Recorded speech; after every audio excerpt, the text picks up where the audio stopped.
बिस्मिल्लाहिर्रहमानिर्रहीम। अस्सलाम वालेकुम। मेरा नाम डॉक्टर आसिफ है। आज हम जिस टॉपिक पर बात करने जा रहे हैं वो है acne. So let's start the topic. Acne, pimples, दाने, वाइट हेड्स, ब्लैक हेड्स, ये मुख्तलिफ नाम हैं एक ऐसे मसले के जिससे दुनिया के 85 से 90% लोग ज़िंदगी के किसी न किसी दौरानिए में, ख़ास तौर पर जब वो एडोलेसेंस में एंटर हो रहे होते हैं तो वो सफ़र कर रहे होते हैं। उर्फ़े आम में इसे एक्ने कहते हैं। तो एक्ने के हवाले से आज मैं आप लोगों को डिटेल के साथ बताना चाहूँगा कि अगर आप इस मसले के साथ, इस मर्ज़ में मुब्तला हैं तो इससे कैसे बचा जा सकता है। आज मैं ख़ास तौर पर दो चीज़ों पर डिस्कशन करूँगा आप लोगों के साथ कि दो कौन सी ऐसी चीज़ें हैं जो आपको ड्यूरिंग एक्ने के दौरान अवॉइड करनी चाहिए, और कौन सी दो ऐसी चीज़ें हैं जो आपको एब्रप्ट रिलीफ जो है ना एक्ने से दिलवा सकती हैं। तो let's start the topic. Acne के हवाले से मैं जैसे बता रहा था, बेसिकली ज़िंदगी के किसी न किसी दौरानिए में, ख़ास तौर पर जब हम एडोलेसेंस में एंटर हो रहे होते हैं तो आपको एक्ने से फेस होना पड़ता है, एक्ने से गुजरना पड़ता है। तो क्या होता है, ऐसी कौन सी दो चीज़ें हैं जिससे अवॉइड करनी चाहिए। नंबर वन, स्पेशली जब आपको एक्ने होती है, बहुत सारे लोग क्या करते हैं, वो एक्ने के दाने को ऐसे प्रिक करना शुरू कर देते हैं, छीलना शुरू कर देते हैं।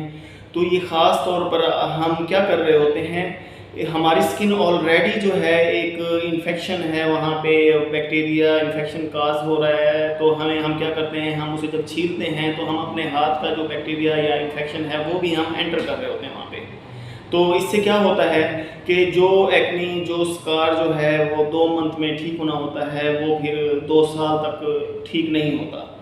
तो सबसे पहले आपने क्या बचना है, क्या अवॉइड करना है कि आपने कभी भी एक्ने को टच नहीं करना, उसे छीलना नहीं है, कभी भी उसे प्रिक नहीं करना, ठीक है। और दूसरी चीज़ जो मैं बता रहा था कि कौन सी ऐसी दूसरी चीज़ है जिसे हमें एक्ने के हवाले से अवॉइड करनी चाहिए, जिससे हमारी एक्ने ज़्यादा एक्टिवेट होती है, जिससे हमें एक्ने को ज़्यादा फेस करना पड़ता है। तो वो है ऑयली चीज़ें, ऑयली स्टफ़ जो है बेसिकली, उनसे हमें अवॉइड करना चाहिए। बेसिकली क्या होता है कि जब हम ऑयली स्टफ़ या इस तरह की चीज़ें, फ़ास्ट फूड हम यूज़ करते हैं तो उससे क्या होता है कि हमारे स्पेशियस ग्लैंड्स जो होते हैं हमारी स्किन में, जो अल्लाह पाक ने रखे हैं, वो एक्टिवेट हो जाते हैं। जब हमारे स्पेशियस ग्लैंड जो होते हैं, स्पेशियस ग्लैंड एक्टिवेट होते हैं तो उससे क्या होता है, हमें बहुत ज़्यादा एक्ने होना शुरू हो जाती है।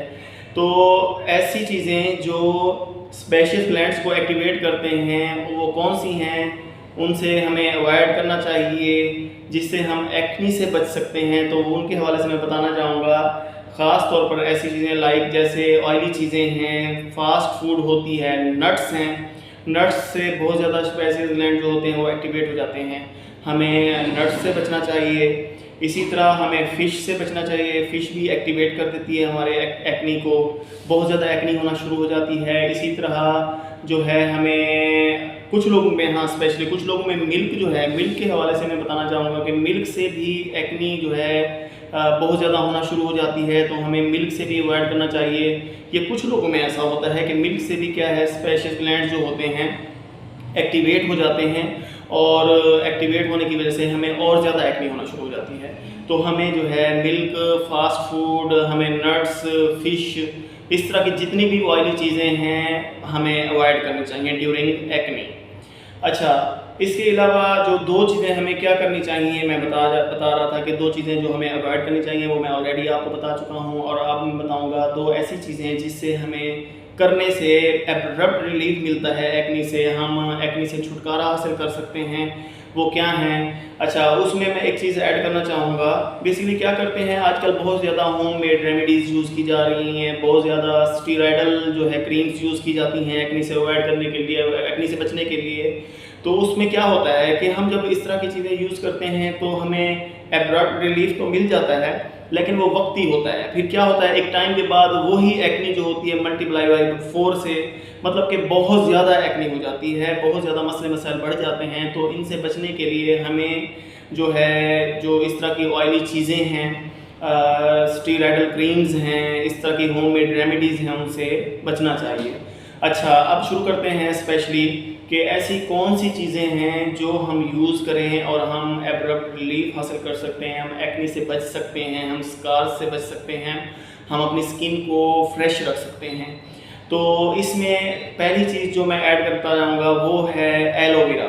एलोवेरा में अल्लाह पाक ने प्रॉपर्टीज़ रखी हैं, उसकी जो प्रॉपर्टीज़ हैं, जो खसूसियात हैं एलोवेरा की, उसकी अंदर अल्लाह ने प्रॉपर्टी रखी है वो एंटी इन्फ्लेमेटरी इफ़ेक्ट देता है बहुत ज़्यादा और एंटी एक्नी इफ़ेक्ट देता है। तो अगर हमें बहुत ज़्यादा एक्नी है, बहुत ज़्यादा इन्फ्लेमेशन, एक्नी की वजह से इन्फ्लेमेशन होना स्टार्ट हो जाती है, जलन होती है और रेडनेस होती है, स्किन की हालत जो है बहुत ज़्यादा ख़राब होती है, तो हम जो है एलोवेरा का मसाज कर सकते हैं। उससे क्या होता है कि वो सूदिंग इफ़ेक्ट देता है और आपको बहुत ही अच्छा रिलीफ देता है एक्नी से।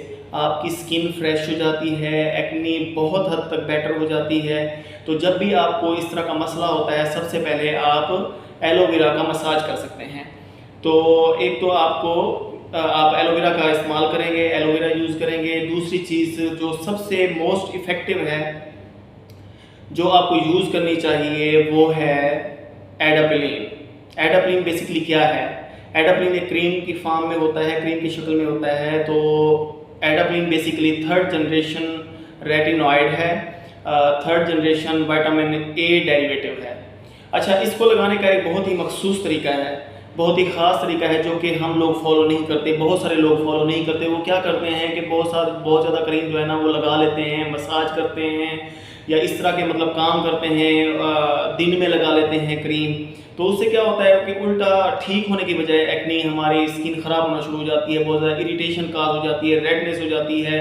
बाद में लोग परेशान होते हैं कि ये तो उल्टा हमारी स्किन को और ज़्यादा ख़राब कर रही है। तो इसका एक मखसूस तरीका होता है जो हमें यूज़ करना चाहिए। वो क्या है कि बेसिकली यहाँ आपको बताना चाहिए कि सबसे पहली बात तो ये कि एडाप्लिन जो है वो आप दिन में नहीं लगा सकते, सिर्फ आपने रात में लगाना है, क्योंकि ये फोटो सेंसिटिव होता है। इसकी फोटो सेंसिटिविटी बहुत ज़्यादा होती है। अगर आप दिन में लगाएंगे तो ये इरिटेशन काज करेगा और प्रॉब्लम करेगा, फ़ायदे की बजाय उल्टा आपको नुकसान होगा। तो एक तो आपने एडाप्लिन जब भी आपने यूज़ करना है तो नाइट में यूज़ करना है और दिन में यूज़ नहीं करना। अच्छा, अब इसका बताने का तरीका मैं बता रहा था कि जैसे बहुत ही मखसूस ख़ास तरीका है इसका लगाने का। वो कैसे है कि एडाप्लिन आप जब भी आपने लगानी है तो कोशिश करें कि टूथपिक के साथ या फिर कॉटन बड के साथ सिर्फ बहुत ही कम लाइट सी दानों के ऊपर लगाएं और एक बार प्रिक करें। ज़्यादा से ज़्यादा नहीं लगानी, ज़्यादा क्वांटिटी में नहीं लगानी, बहुत हल्की क्वांटिटी में आपने कॉटन बड के साथ सिर्फ प्रिक करना है। एक बार उसे रब नहीं करना, उसे मसाज नहीं करना, इस तरह का कुछ भी नहीं करना। जितनी कम मिकदार में आप एडाप्लिन लगाएंगे अपनी एक्नीज़ पे तो वो उतना ही ज़्यादा आपको बेटर रिजल्ट देगी। तो एक्नी के हवाले से जैसे मैंने आपको बताया कि सबसे एब्रप्ट रिलीफ जो मिलता है, आपको फ़ायदा मिलता है, वो एडाप्लिन से मिलता है। आप एडाप्लिन लगाएं कॉटन बड के साथ, बहुत ही कम मिकदार में आप अपने एक्नी पे लगा सकते हैं। उसके बाद जो है आप लगाकर सो जाएं। सुबह जब आप उठते हैं तो आप acne soap, anti acne soap use कर सकते हैं, जो आपको आपके डॉक्टर ने, डर्मेटोलॉजिस्ट ने आपको रिकमेंड किया है, वो यूज़ कर सकते हैं। या फिर आप जो है कोई एक्नी फेस वॉश यूज़ कर रहे हैं अच्छा सा, वो यूज़ कर सकते हैं। तो फेस को आप वॉश करें और आपको जैसे बताया गया है कि जितनी भी ऑयली चीज़ें, जितनी भी ऑयली स्टफ़ इस तरह की ड्यूरिंग एक्नी के मर्ज़ के दौरान आप यूज़ नहीं कर सकते। अपनी स्किन को आप फ्रेश रखना चाह रहे हैं, बेसिकली जो एक चीज़ रिकमेंड बताता जाऊंगा, जो बताना चाहूँगा मैं, वो ये है कि एक्नी के ट्रीटमेंट के दौरान आप जितना परहेज़ करेंगे फास्ट फूड से, ऑयली चीज़ों से, ऐसी वैसी चीज़ों से अवॉइड करेंगे, उतना आपको ट्रीटमेंट के दौरान बेटर से बेटर रिजल्ट्स मिलेंगे। आपके स्कार्स नहीं बनेंगे और बहुत जल्द आप एक्नी से, इस तरह के मर्ज़ से छुटकारा हासिल कर लेंगे। तो अपनी स्किन को फ्रेश रखने के लिए जितना हो सके आप उस पर काम करें। आप हेल्दी डाइट लें during treatment, fresh juices P सकते हैं आप फ्रूट्स ले सकते हैं, आप सब्जियां यूज़ कर सकते हैं। इस तरह की हेल्दी डाइट लेने से और आप जितना हो सकेगा ये इन चीज़ों पे अमल करेंगे तो स्पेशली 2 चीज़ें मैंने आप लोगों को बताई हैं जिनसे आपने अवॉइड करना है। दोबारा रिपीट कर देता हूँ। एक तो आपने कभी भी अपने एक्नी के दाने को छीलना नहीं है, टच नहीं करना, प्रिक नहीं करना। और दूसरी जो बात मैंने बताई है आप लोगों को, वो क्या बताई है कि कभी भी आपने oily stuff, fast food, nuts, fish, इस तरह की चीज़ें यूज़ नहीं करनी, क्योंकि वो हमारे स्पेशियस ग्लैंड्स को एक्टिवेट करेंगी और हमारे लिए ज़्यादा एक्नी का बायस बनेगी, ज़्यादा प्रॉब्लम का बायस बनेगी। तो हमें इस तरह की चीज़ों से अवॉइड करना चाहिए।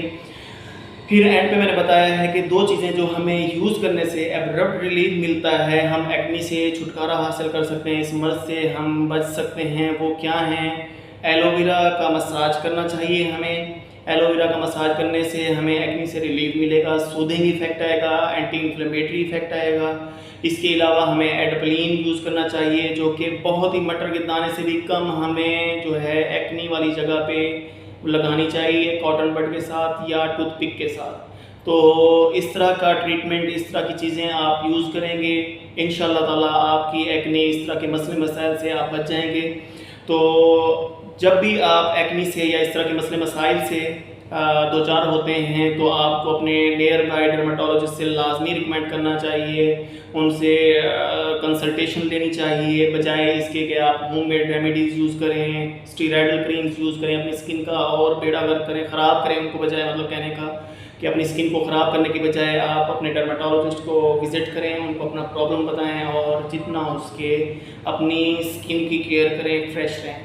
थैंक यू सो मच, हमारे साथ बने रहें। हम इस तरह की वीडियोस आपके साथ स्किन के हवाले से या हेल्थ इश्यूज़ कोई भी हों उनके हवाले से हम आप लोगों को वीडियोस जो है वो इन्फॉर्मेशन जो है वीडियोस के थ्रू प्रोवाइड करते रहेंगे।